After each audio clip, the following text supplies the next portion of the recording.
I played a massive variety of games this year. I played a lot of scary games, I played fighting games, I played puzzle games, I played games where you read a lot.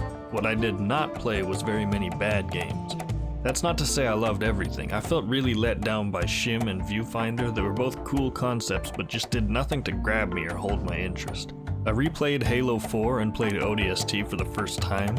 We played Last Train out of Wormtown one time, and it forever drilled its into all of our heads. I had a bit where I tried out a bunch of free games, and I got myself to play some stuff that was heavily recommended, but honestly only one of them really worked for me. As a game reviewer, I shy away from handing out perfect 10 scores unless I find a very rare exception that I really think deserves it. Most years don't even have one for me. This year, I have to give out 2. I played 56 games this year, and I was tempted to make this a top 14 to fit all of the games I wanted to slot into the 10th spot.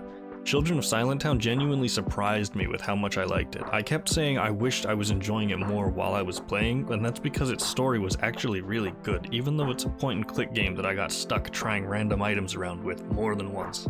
Slay the Princess got a lot of hype that made me uncertain if I should try it, but it was actually very well written and illustrated with a lot of interesting twists to what I originally thought I was getting into. The Were Cleaner was a really cute and goofy stealth game where you play as the threat, and its story and characters were so much fun. Security: The Horrible Nights was a really unique and comedic anthological horror game, with a lot of fun scenarios and pretty relaxing music that stuck with me. I guess I kinda did make this a top 14 after all, huh? I think this spot had to go to Skater Gator 3D for just being the coolest game on this list. You play as Skater Gator named Greenjamin, and you have to get the deed to your swamp back that was stolen by an evil robotic skateboard. It's essentially the plot of Shrek, but if he was a super rad alligator wearing his cap backwards and riding a skateboard. Please play Sheepy: A Short Adventure. What a wonderful experience. For a game so small, it packs a lot more than you'd expect. A discoverable story, secrets and exploration, and a fantastic soundtrack. The game is free and you can beat it in under half an hour. That's like no time commitment and no money commitment. It's literally the least commitment game per commitment for its quality. There's also another free game on Steam called Sheepy, which you're welcome to also try, but I haven't played it. I don't know anything about it. Monument Valley is a crow game. On top of that, it's a beautiful little adventure puzzle that plays with perspective. Every level is like opening a puzzle box, and while it's not the most challenging, its perfectly simple style allows it to flow in such a satisfying way. It's quite a short game with some worthwhile post-game content and a lot of bird-related moments. Neither Monument Valley nor its sequel poses a challenge too hard or a runtime too intimidating. They're both full of puzzles you can take at your own pace, and a lovely visual and story that make the game a perfect game to play alongside a cup of tea. Crypt Custodian is a simple and smooth Metroidvania with some pleasant characters, a cute and heartfelt story, and a deliciously hateable antagonist. Gameplay-wise, we're not breaking any new ground here. This isn't a subversion of the genre or a step outside the comfort zone. Crypt Custodian is sticking to everything we already know and doing a fantastic job of it. For a Metroidvania fan, this is one of those, and while I don't have a lot to say about it, it is really good.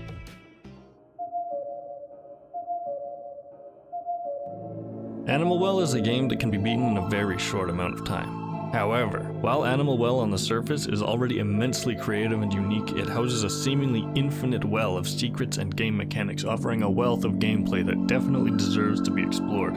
I finally understand what an open well type game means. I played a cute and cozy fishing game this year. However, I also played an eerie and unsettling one.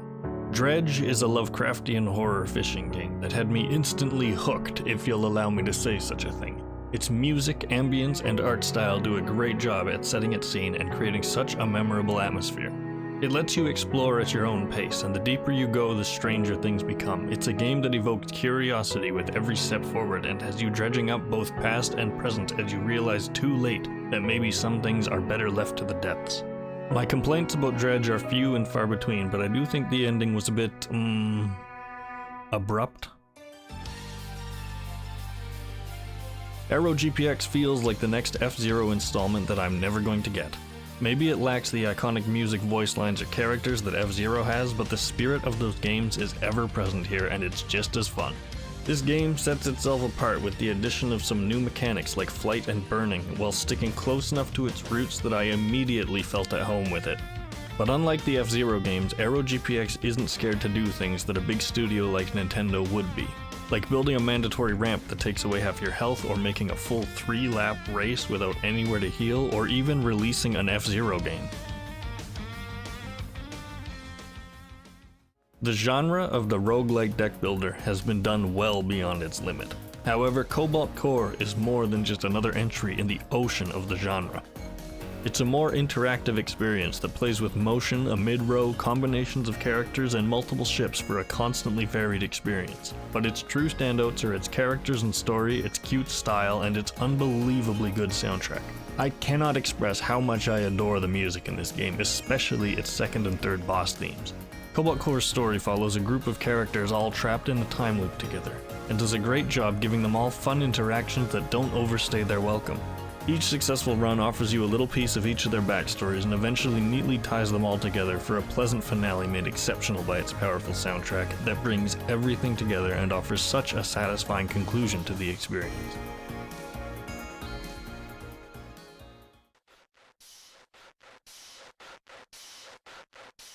Signalis is a masterpiece, genuinely one of the best games ever made. What presents itself as a survival horror game slowly opens into a deep and heavily layered nightmare. You slowly and surely pull back the outer mechanical and technological layers, revealing the much more organic horror hidden beneath. And at the same time, you begin to expose the game's disturbing and yet somehow touching plot. The true depth of its story is masked behind multiple endings, unreliable narrators, and sequences pulled from dreams and memories. The world is littered with outside references to real-life mathematics, music, literature, and paintings that all play a larger part in Signalis' story than they would seem at a glance. It's the kind of cosmic horror storytelling that leaves you with more questions than answers in the end, never revealing its full hand, even as it invites you to go digging for more meaning behind everything in the game. Meaning that's so clear once given the whole picture, yet so easy to miss on the first playthrough. I'm not the type to replay a game, but some things are revealed over the course that pulled me into watching several videos and having several discussions around the true meanings and stories within the game. Signalis gets into your head and its questions stay there. How much of that actually happened? Were those my memories? What is the significance of all of these references? Why is my sister there? What the hell is happening? I can count on one hand the number of linear single-player games I've ever replayed start to finish. I do not repeat games, even when I try. I am currently on my third run of Nine Souls. To be completely honest, I bought this game entirely because it had a 9 in the name, and I thought, wouldn't it be funny if the game was pretty good and I could put it in the number 9 slot? Well, Nine Souls is my favorite game, period. Where do I begin though? Nine Souls has potentially the most satisfying combat I've ever experienced. Good weight, strong impact, and its deflection-based system inspired by Sekiro, which I haven't yet played, but now I absolutely have to. It's a game where every battle poses a real challenge, but always feels doable. With each attempt at a boss, I felt like I was actually learning, and with every try, I made more and more progress, being able to see and feel myself getting better at it in real time. It allows itself to have brutally challenging opponents by allowing you the tools to deal with them.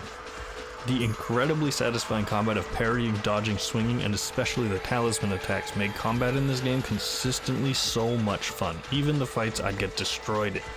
And finishing a boss that kicked my ass the first time was always such an amazing feeling. Beyond its gameplay, Nine Souls has such an interesting world and story that is as engaging as it is depressing. Its full story isn't forced on you, but the more you interact with the characters in the world, the more comes up of the game's themes around the importance of free will and the difference between being alive versus actually living, and what sacrifices in the pursuit of survival are worthwhile in the face of extinction. This game foreshadows its tragedies, allowing for a couple of absolutely heartbreaking moments. It's a story fueled by regret and betrayal, allowing so many of its enemies to shine as developed characters with history and fears that slowly chip away at Yi's cruel demeanor and allow him to be a very engaging protagonist. Nine Souls is a masterwork of game design in everything it sets out to do. It's a beautifully crafted game with an incredible hand-drawn art style. Its music is exceptional in ways I can't get into for the sake of time. It has a strong story that stuck with me to its end, and its gameplay was so good that I couldn't get enough and had to go back in for more.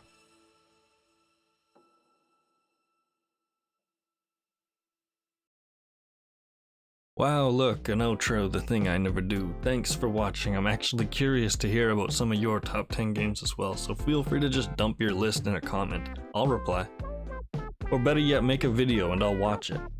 I've been trying to get back into creating more reviews like this. Creativity has been a struggle for a while around some life situations, but hearing about things other people are into really does inspire me. See ya.